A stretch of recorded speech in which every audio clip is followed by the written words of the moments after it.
আমার প্রিয়জনেরা, প্রভু যীশু খ্রিস্টর নামে সকলকে জানাই অভিনন্দন। এখন আমি সাউথ আফ্রিকার একটা শহর যার নাম কেপ টাউন, সেখান থেকে প্রচার করছি। আমার পেছনে আপনারা পাহাড় দেখছেন। এই পাহাড়গুলি পার হওয়ার পর হচ্ছে সমুদ্র। চারদিকে আপনারা গাছ দেখবেন, আবার সমৃদ্ধি দেখবেন। অনেকগুলি গাছ রয়েছে, সব দিকটা শুধু সবুজ। আর এই জায়গাটা থেকে পৃথিবীর সবচেয়ে ভালো কয়লা পাওয়া যায়, সবচেয়ে ভালো হীরাও পাওয়া যায়। আর এই দেশটার থেকে উন্নত মানের সোনাও পাওয়া যায়। এখানে হীরা, সোনা সবকিছুই সুন্দর পাওয়া যায়। এখানে অনেক গাছ আছে, এর মধ্যে আপনারা জলপাই গাছও দেখতে পাবেন। আবার সুন্দর সুন্দর ফল দেয় এমন গাছও রয়েছে।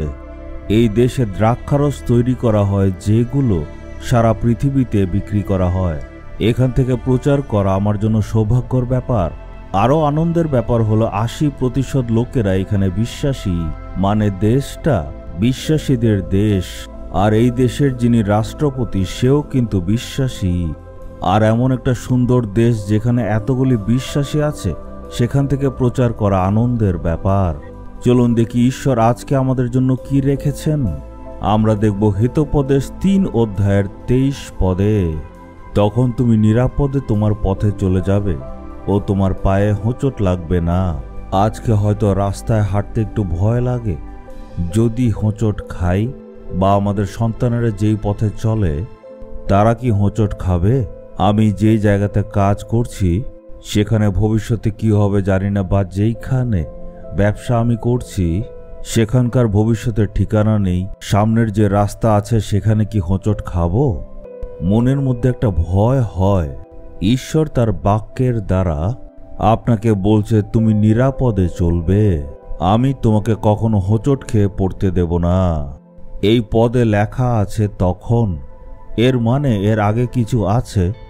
এর আগের পদগুলিতে লেখা আছে যখন তুমি জ্ঞান ও বুদ্ধি প্রাপ্ত করবে। ঈশ্বরের বাক্য বলছে যে আমাদের সদাপ্রভু ঈশ্বরই জ্ঞান। ঈশ্বর থেকে যখন আমরা উপদেশ পাই তখন জীবন সুন্দর হয়ে যায়। ঈশ্বরের বাক্যকে মেনে সঠিক উপদেশ নিয়ে চললে জীবন সুন্দর হবে। তখন আপনি নিরাপদে চলবেন, আপনি পড়বেন না, আপনার পা হোঁচট খাবে না। আমরা প্রভুর উপদেশ যাতে মেনে চলি, প্রভুর বাক্য অনুসারে চলি, এইভাবেই চলতে হবে। প্রভু যাতে সঙ্গে থাকেন। আমাদের সেবা কাজে অনেক সময় এমন দুশ্চিন্তা আসে, তাই সমস্যার সমাধান দেওয়ার জন্য ঈশ্বর আমাদের পথ দেখান। আমাদের সেবা কাজে একবার 2 ভাইয়ের মধ্যে কিছু একটা ব্যাপারে মতভেদ হলো। ওরা দুজন আমার কাছে সমাধানের জন্য আসলো।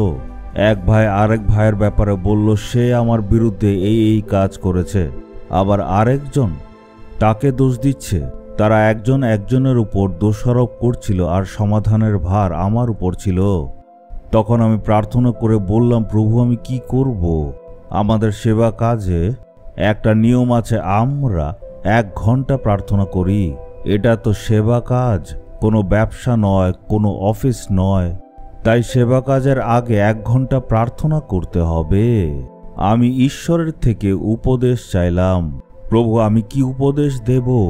তখন ঈশ্বর তার বাক্যের দ্বারা আমাকে উত্তর দিলেন, আমি যদি কারোর পক্ষ হয়ে বলি অপরজন দুঃখ পাবে। এক ভাইয়ের পক্ষে বললে আরেক ভাই মনে দুঃখ পাবে, আবার আরেক ভাইয়ের পক্ষ হয়ে বললে এই ভাই দুঃখ পাবে। তাই আমি ভাবলাম আর বললাম, যেইভাবে আমাদের সেবা কাজে আগে প্রার্থনা করি সেখানে আমরা একজন অপরের জন্য প্রার্থনা করি, একইভাবে আপনারা যান আর গিয়ে এই ভাইয়ের জন্য যে আপনার মনে দুঃখ দিয়েছে তার জন্য আপনি 1 ঘন্টা প্রার্থনা করুন। দুজনকে বললাম আপনিও গিয়ে ভাইয়ের জন্য 1 ঘন্টা প্রার্থনা করুন, তারপর ফিরে আসুন। এখানে দেখুন ঈশ্বর কত সুন্দরভাবে উপদেশ দিয়েছেন।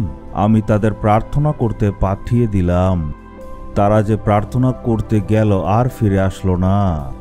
এর মানে সমস্যাটা ঈশ্বর সমাধান করে দিলেন। ঈশ্বর যখন সঙ্গে থাকেন তখন ঈশ্বর থেকেই জ্ঞান প্রকাশিত হবে। আপনি ঈশ্বরের সঙ্গে থাকুন। আমরা যদি ঈশ্বর থেকে এটা চাই, হে প্রভু, আপনি আপনার বুদ্ধি দ্বারা আমার পথ প্রদর্শন করুন, তখন ঈশ্বর পথ দেখাবেন, আপনি হোঁচট খাবেন না। হে সদাপ্রভু, আপনি জ্ঞানী আর আমাদের জ্ঞান দেন। আপনি আমাদের সঙ্গে থাকুন, উপদেশ দিন। আপনি আমার জীবনে জ্ঞান হিসাবে থাকুন। আমি বিশ্বাস করি এখন থেকে আপনি সুন্দরভাবে আমাদের পথ প্রদর্শন করবেন। যিশুর নামে আমেন, আমেন।